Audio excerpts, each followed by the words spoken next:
What's going on, Nanas? You know it's your boy Turley Ascendant.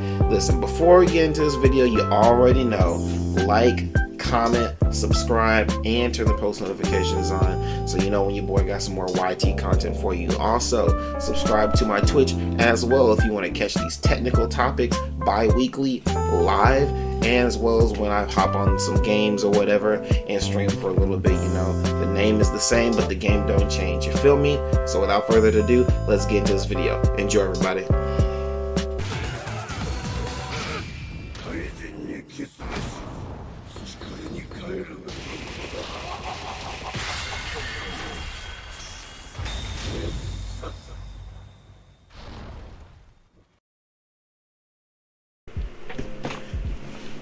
Alright, what's going on, guys? You already know who it is. You saw the intro and all that jazz. So I got my boy BirdieBrown with me. He had the suggestion to turn what we were talking about into a mic test. If you recall, I did this once before, and it was, well, strictly to test my mic. So I think I can make this a second full-on podcast that I think I will.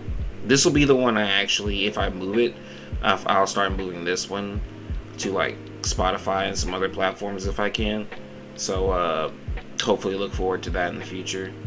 But right now we're talking specifically about some disturbing tweets. Well, disturbing to me.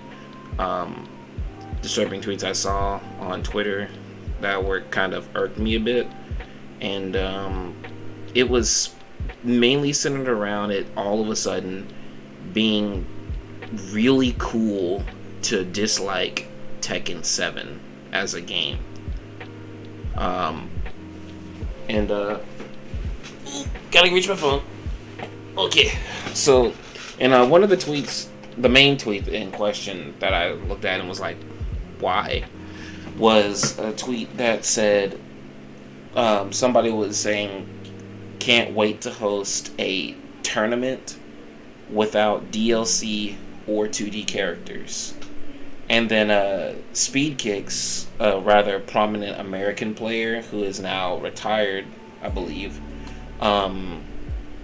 he said he actually might do something like that.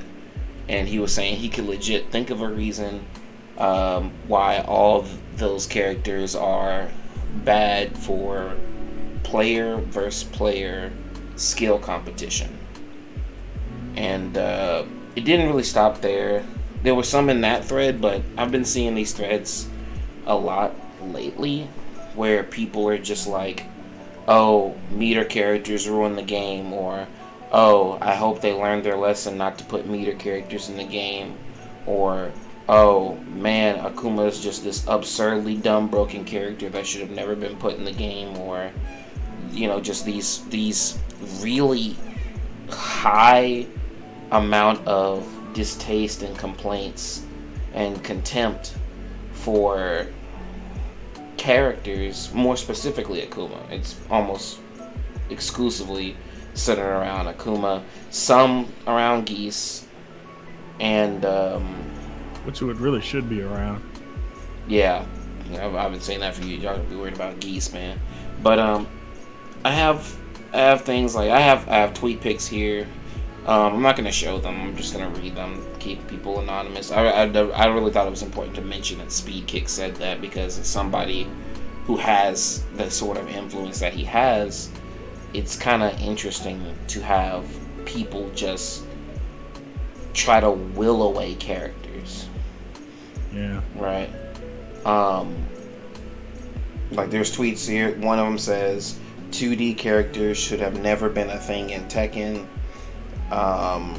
They're saying stuff like, I think that they need to make an appointed anti-air move to every character in the game so you can deal with 2D characters better, or they should nerf Akuma's health.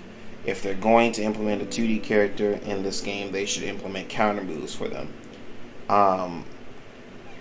Other things, I think it's effed up that Pakistan had the audacity to ban Fakhram from the tournaments, But when literal 2D meter characters in Tekken are introduced, like in 100 to 0U, it's okay. Then there's something like, people are saying like, if every character had an invincible anti-air attack, or if Akuma had less health, it would have been more acceptable.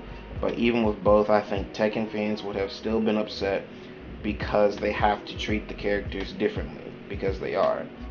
And I agree with that. And then there's another tweet that says, I think the issue is that they have Tekken tools as well as 2D tools. Confirms, jumpings, fireballs, etc. They didn't equip the rest of the cast to deal with those tools effectively. Though, to be honest, I think the only issue people have is with meter. Everything else is fine, though. And then, somebody, I think I said this earlier, somebody said, really hope they learned their lesson and never add a 2D character again. And, what else? Wait, he said the problem was really just the meter? Well, that's what one person said. The problem's the meter. And then there's somebody who clapped back at some of them and was like, y'all had 6 years to learn the matchup by now. At this point, it's on you for complaining instead of getting better. And somebody said, learning the matchup still doesn't make Akuma less busted or more belonging in the game. Same goes out to Eliza and Geese.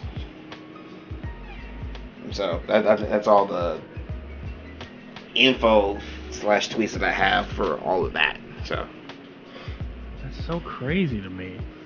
And then it doesn't even stop there either, because Ni, one of the most prominent, well-known Tekken masters of the game, very much so a real life Tekken Omega, right? Just really, really powerful player, known to be able to play so many characters on such a high level. He also feels like the 2D characters are BS and just shouldn't be in the game. And he believes that they have caused certain players to quit the game. And that's even more disconcerting when one of the better players in the world decides, hey, I'm gonna complain about this character's BS, and it's very worrisome, and it doesn't even feel like people are on this train because they actually think the same thing. It just feels like these folks are jumping on the train so they have an excuse when they lose to said character.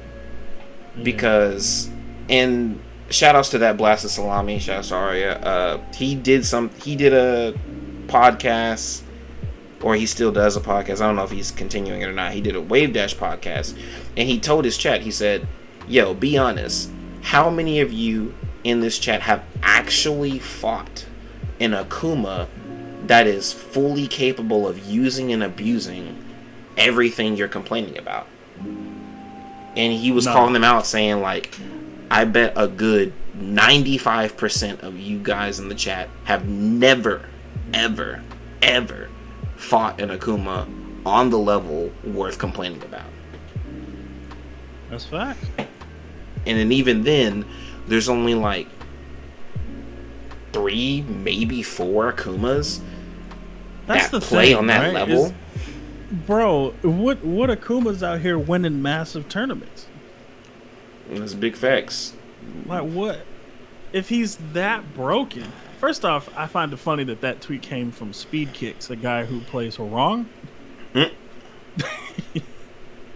Like, can Harong do half somebody's health at the beginning of the match? Like, he does have a lot of damage. And like wall combos, and like, bruh, and it's not hard at all. Like, it takes very minimal effort. Yeah. I find that funny coming from a Harong player. Yeah, like, I mean, you can give the character some credit. It does take some work to really master putting on the safe offense, but at the same time, once you're at that level, nobody should really be able to block against you. Like, they should just be stuck there. It's like, while it does take work, it's just like, I can do this the entire game. I don't need meter for it. I don't need meter for damage. I don't need meter for these hit confirms or these combos. You get counter hit, I'm taking half your health. That's what I'm not understanding. Like, there are characters who can do that broken, quote unquote, amount of damage at the beginning of the match, no meter. So I don't get it. More specifically with Akuma, Geese, I can understand.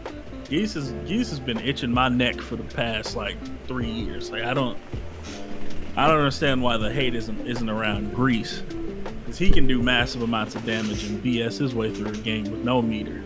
Yep. I don't get it. I don't understand. Akuma is not. I think it's, you know what I think it's from? I think the rise of the hate for Akuma is from those death combos, those like low, with them that freaking match where he started a whole combo against that Jin player with a low. Yeah. I think that's where and that video got popular. So. And then people started putting their eyes on Akuma. Like, I think, yeah, that's what I think that's what it's from. And like the tournament after Akuma got nerfed, where we saw like everybody played Akuma in like top 8. The thing about that was, all of those players either started Akuma and switched off, or started another character and switched onto Akuma. And the reason they did that is because a Wise Hani beat me in one of the big tournaments before that, and probably went home and told these folks, hey, he told his people, he said, hey, these folks don't know how to play against Akuma. Just pick you one up and watch these dudes and move right along. That's legit probably what happened. They decided, well, they're getting the hang of this. Let me go back to my real main. They were just abusing Akuma because nobody knows the matchup. And it's crazy how little, especially, now yes, before people try to come at me in the comments, yes, I am an Akuma main. I main 2D characters. I play Akuma, I play Kunimitsu, I play Lydia. Before those, I played Lars, I played some Jin. So it's not like I don't know how to play Tekken. Since Akuma's not going to be in Tekken 8, like, it's not going to be like I can't play the game. I can obviously still play the game. No. But it's just really interesting to see so many people complain about a character that you're only going to see maybe twice in tournament, that's probably going to get eliminated. And what was it? Aris said it best, right? Yeah. Akuma. First off, he said your people are only really complaining because some Pakistani motherfuckers came in and started actually smacking with Akuma. Akuma wasn't broken like when the game came out. Like, there was people in tournament weren't the mass public wasn't mad then, right? Yeah. When some folk from Pakistan came in and started showing people how to really play Akuma, it was like, oh, now he's broken. Now he's broken. And he said, if Akuma's hard, he's cheap and hard. That's a good combination. Cheap and easy is bad. Yeah, and you gotta think about that like this too. Aris, back when Tekken 7 was not on console yet, he was one of the people like topping tournaments, topping like regular tournaments. Yeah. Maybe not like super huge tournaments, but he was topping tournaments, right? He was always up there with Punko playing Akuma, and he still feels like this. Yeah. Then he wanted to just really cast tournaments. Yeah. It's just really crazy. And I don't understand. Like he's a difficult character. Like some of the problems that people have. Well, me and Tank are both Street Fighter players and Tekken players. we're very average at Street Fighter, and we're both pretty good at Tekken. Like you're not just gonna run us over, right? Like I don't. Not think me. so. I mean, you can work most folk in Tekken. But yeah, when we talk about Akuma, right? Some of the complaints that people have, one of the number one complaints is this jump, right? And people immediately gravitate to, well, jumping is unfair because we don't have invincible anti-airs. Well, let me let you on in a little secret. Not everybody has an invincible anti-air in Street Fighter. True. So, I don't, and like Karen, Punk's main character, she does not have an invincible anti-air unless you spend meter. But most of the time, Punk is not spending meter on an anti-air. He just anti-airs with a normal. Reliable either. It's really not very reliable. It's really not. He rarely uses it because he will just straight up whiff and get hit for it. But most characters use buttons because buttons are generally better because you don't have to commit to emotion. Unless you have a DP, then you're usually going to DP. You don't have to think. Right, like, so that it's a lack of understanding of the jump mechanic in itself, right? Like, we understand jump-ins, right?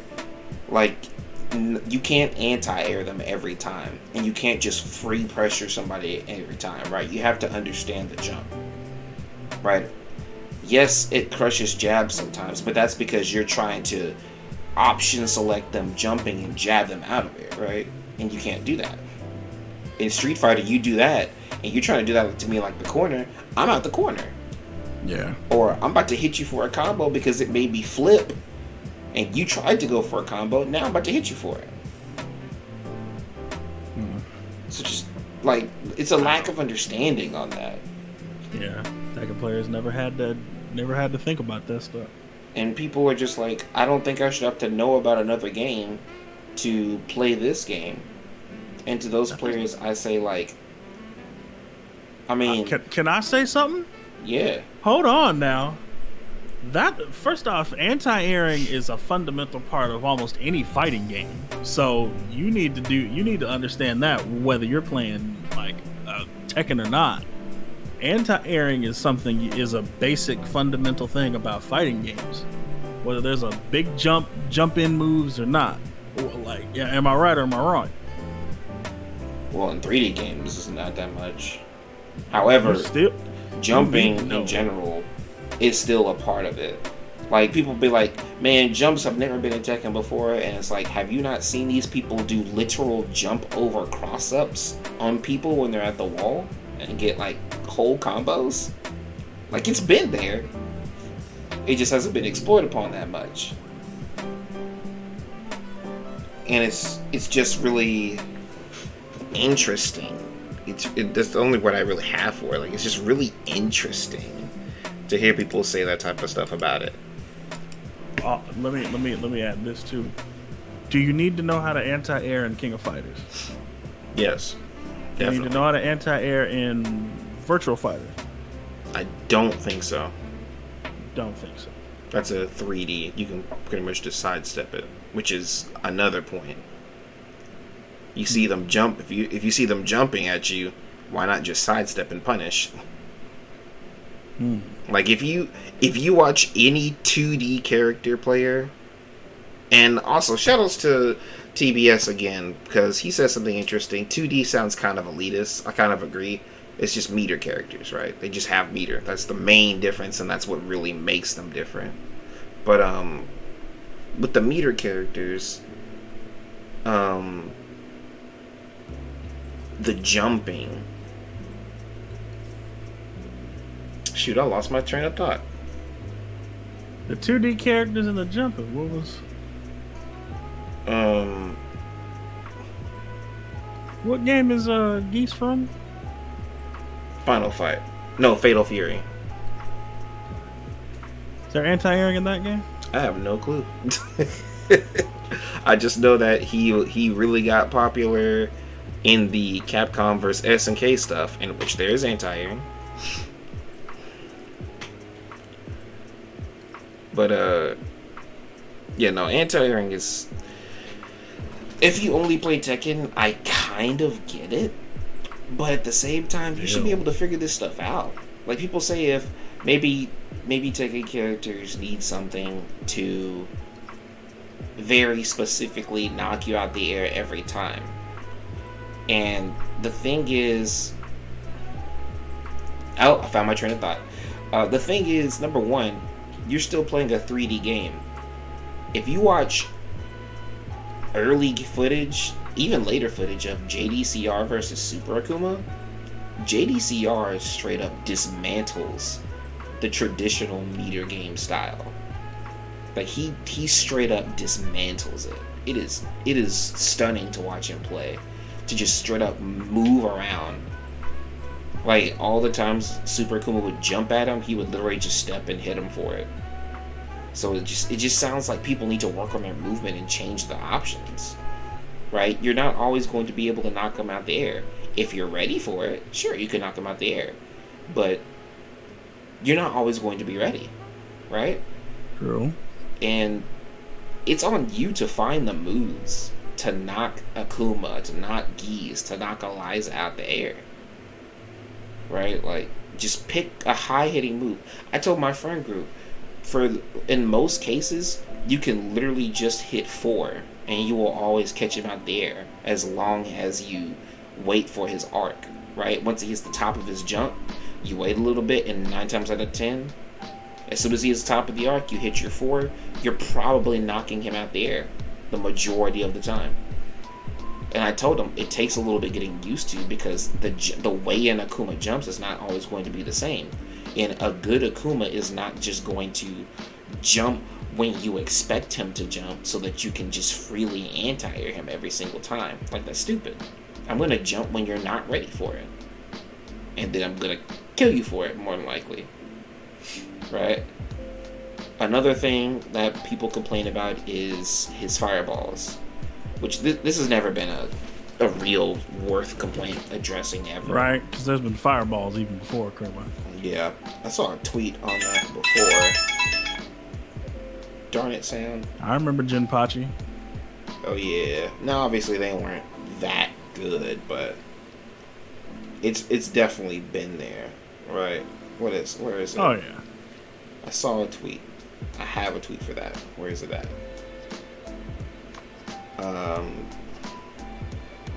Somebody actually suggested taking away their fireballs. They'd be like, "Why get rid of Akuma's fireballs?" They were like, "Oh, why not just take away the fireballs?" And somebody tweeted in response. I say this because it was funny. He said, "Because Akuma and Geese without fireballs is about as appealing as salt on cake." So, like, yes, you can buffer stuff like down 2, like down 3 into fireball into a combo, but unless you're trained to do that, like, these people, like, I don't think a lot of you guys understand how difficult it is to hit confirm and do it consistently. That's an extremely high level skill. That's an extremely high level skill that we can literally check tapes of a Weiss Hani himself messing up in tournament. That is literally the best Akuma on the planet, and he still drops those combos in tournament. This is a difficult character, bro. And if you check the damage properly, first off, Akuma without meter, like me personally, if I were to redo a Tekken tier list, I would set 3 different Akumas. Right? I would have Akuma without meter as a character, Akuma with a bar as a character, and then Akuma with 2 bars as a character. Right? The thing you guys hate about Akuma all has to do with his meter. That is one thing I 100% agree with. And that's because Tekken players just don't understand 2D mechanics in general. Like, you just don't get it, and you don't want to learn it. And it's very obvious. I saw there was somebody on Blasted Salami's podcast that was like, "Oh, I played against Super Akuma and I almost beat him, so don't tell me I don't know how to play against the character." I went to go watch the set. It was Drag versus Akuma. Within the first 20 seconds, I knew he didn't know the matchup. Super Akuma threw a Tatsu. And this was after the Tatsu nerf. After where both versions of the Tatsu are minus 15 on block. You know what he did to punish as drag? Nothing. What? He just dashed up. That's a launch punishable move. Just dashed up. That's been punishable since it started. Bro. Yeah, you can always duck the rest of it. He did absolutely no punish at all. Shoryu, literally in every single game. If you whiff a Shoryu and I'm close enough to you, facts. That's low key a training mode combo. Yeah.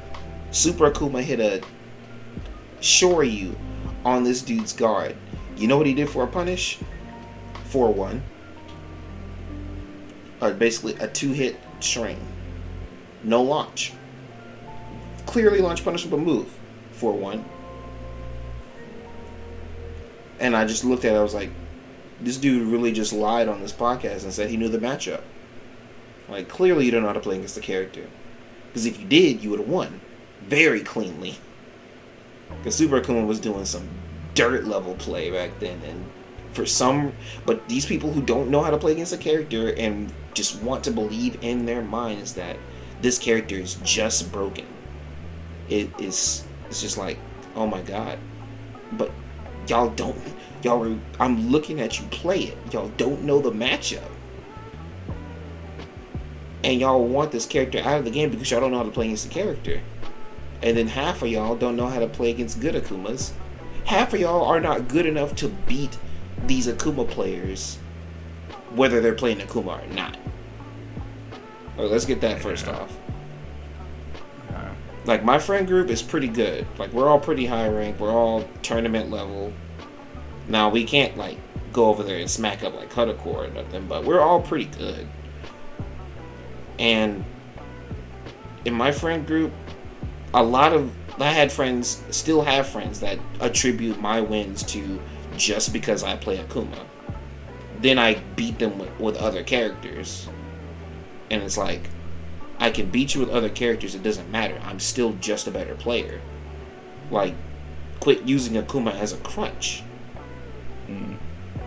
And then just using the DLC in general as a crutch, that's another thing entirely. That's stupid. Why would you, like, going back to that first point, why would you host a tournament without the entire roster? Like, I don't get it. Why? I don't understand. The whole roster's problematic. Yeah, I don't understand how these characters are bad for a player versus player skill competition. There are characters in the base game that I feel are bad for player versus player skill comparison. Mm-hmm. Law has an easy mode with punish and 3+4. That's a launcher. I'm still on Paul. Paul does more damage than Akuma on the regular. And if he has rage, he might just kill you himself. Right? Akuma at least needs rage and a bar to do that type of damage, or 2 bars. Paul can just do that. And he got away with it for seasons. Marduk can just kill you in 2 goes. Shout out. That's a cheap ass character. Like, come on, dog. I mean, that's DLC, I guess, so fair enough. But Brian's got mad damage. Brian has an unblockable launcher and taunt jet upper. Oh, but it's frame perfect. So is Akuma's death combos. But we're not talking about that, huh? It's still BS, right? So that launcher's still BS. People be complaining about the fact that he has a 10 frame launcher. Or a launcher that you can punish. Or you could punish jabs and launch people. Right? There are multiple characters in the game that can punish you for throwing a jab. Mm-hmm. Right? Heihachi can get a full combo for you throwing a jab. Yoshimitsu can flash you in the middle of your strings, and if you're trying to mash jab, get a full combo. Kuni can hop over some jabs with her up 3+4, I believe is what it is, and just get you with the launch right there. I'm forgetting some characters. There's multiple characters that can just punish you for throwing a jab. Yes, he has a 10-frame launcher, but he still needs the meter to do it. Like, and it's pretty good damage, I won't lie. But let's think about this. Yeah. What combo is he hitting you with without meter? Like, the only time he's getting combo damage is with meter, or if you do something stupid. Right? His combo damage without meter is below average. Those hit confirms everybody complains about, he doesn't have access to without meter.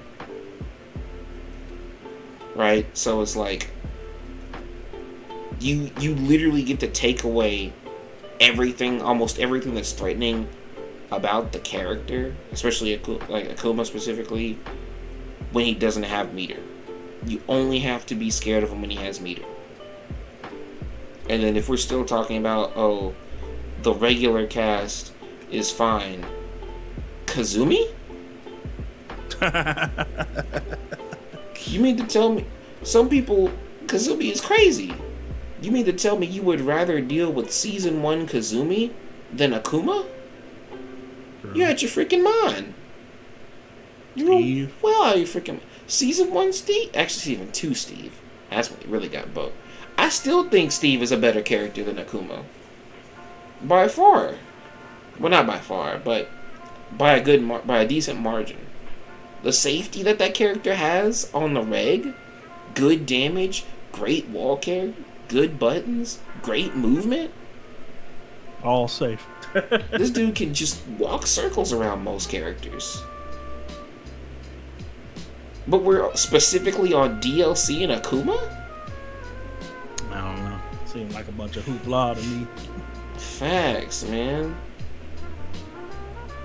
I get the character strong. I get it. I mean, you know me. I think Akuma should be strong. That's the character archetype. Like, that's his character's supposed to be one of the best.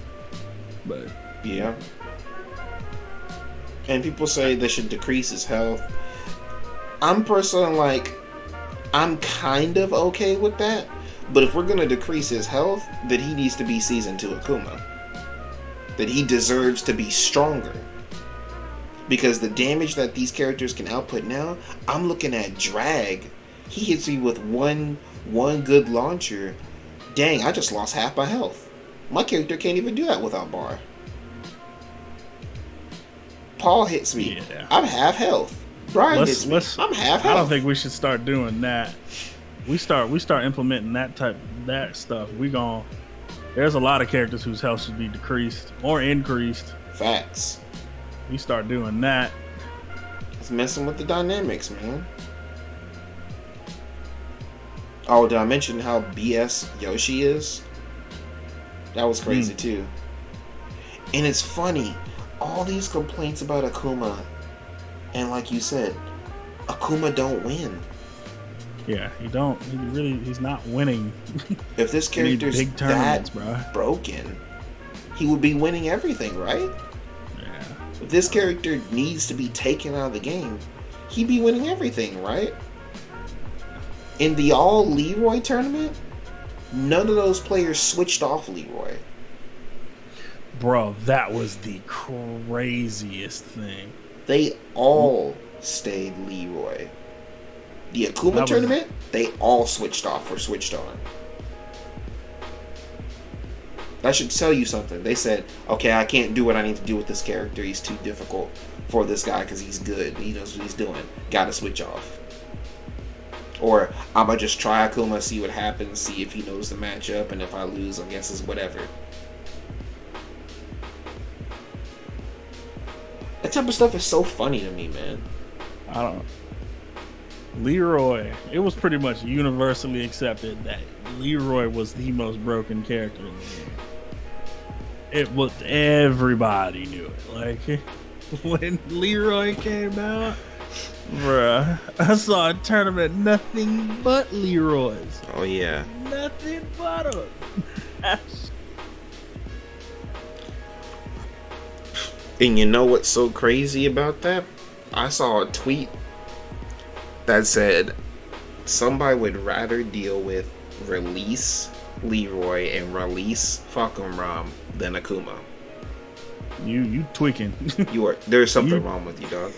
You tweaking. There's something wrong with you. Oh my god. Falcon Ram is just that bad. Steel just as bad. You tweaking.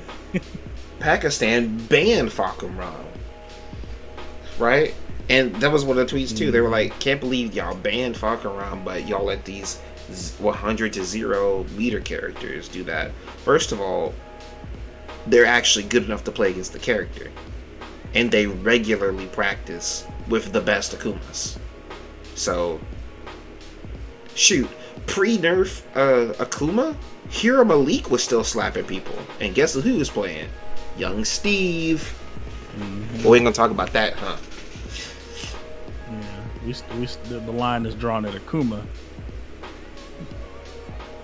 Like, it just seems so crazy, bro. Like, it's honestly just annoying. It's really sad that people are just thinking it's so cool to hate Tekken 7 because of stupid things like that.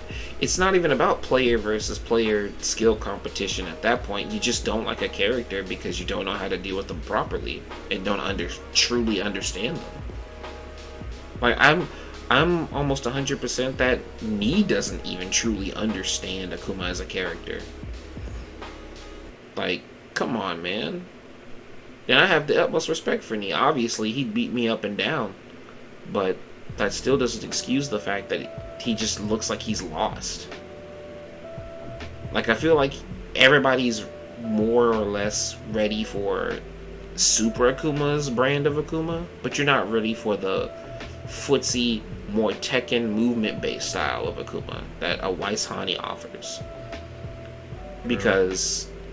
And this is the last thing I'm gonna say on it is, it really just comes down to the fact that you guys are just mad because you don't have that level of Akuma to practice against. That's really all it is. I don't know. It is crazy. I was gonna say like it's because it's from a different game, but Geese is right there. Mm-hmm. I don't see it anywhere near the level of hate for Geese, and I passionately find him greasy. Mm-hmm. That is a greasy chicken finger character. That's another character that's pretty rare, bruh. Another character with meter. And you'll find maybe 2 Elizas that play at a high level. Dear God, maybe. And it's really all it is. Like, I understand, and I get that, but there's no reason to just kind of crap on the character and be like, shouldn't be back in the game, right? Yeah.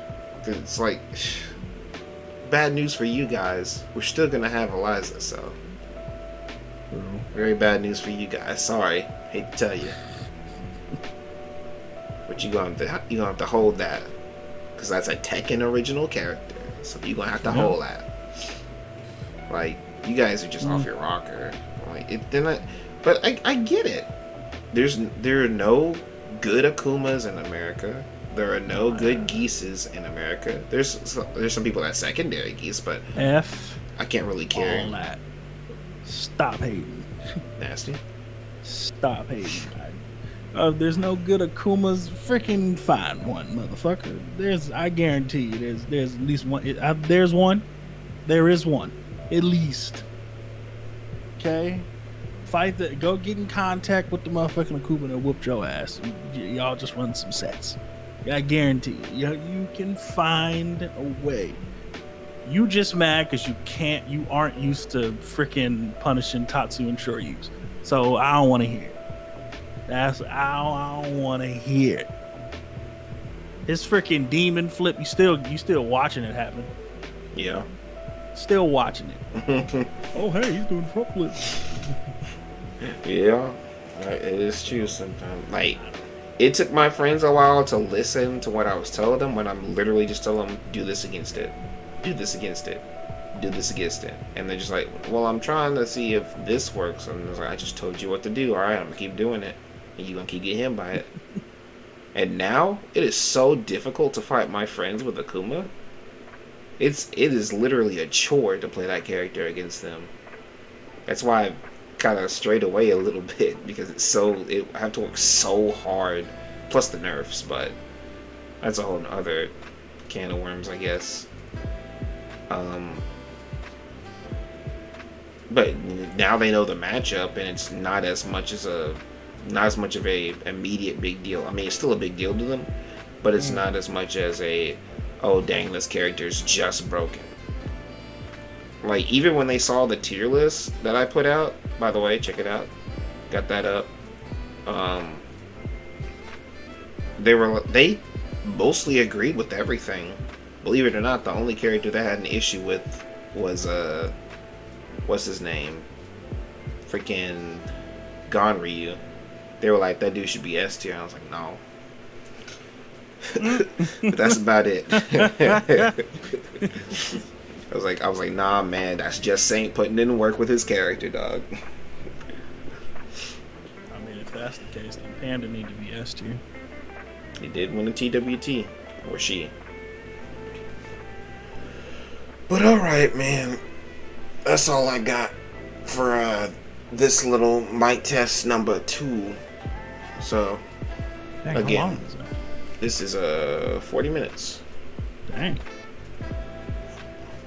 But in the future, they might still be around this long. 40, I think 40, 45, anywhere from like 45 to like 30 minutes is a pretty good time limit for these that will most likely go on Spotify at some point.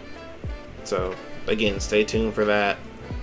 And these will more than likely, I don't want to do these solo. I think I'll have like maybe one person, maybe 2 people, but more than likely just one, just because multiple people obviously have different viewpoints on things, so having multiple people would take a bit longer to get through everybody's opinions. So I'll probably just keep it at like me and another person, me and 2 people maybe. So, but thank you guys for tuning in. Shout outs to my boy BirdieBrown. Follow him on Twitch, YouTube, and that's it. We are out. Peace. ここではない。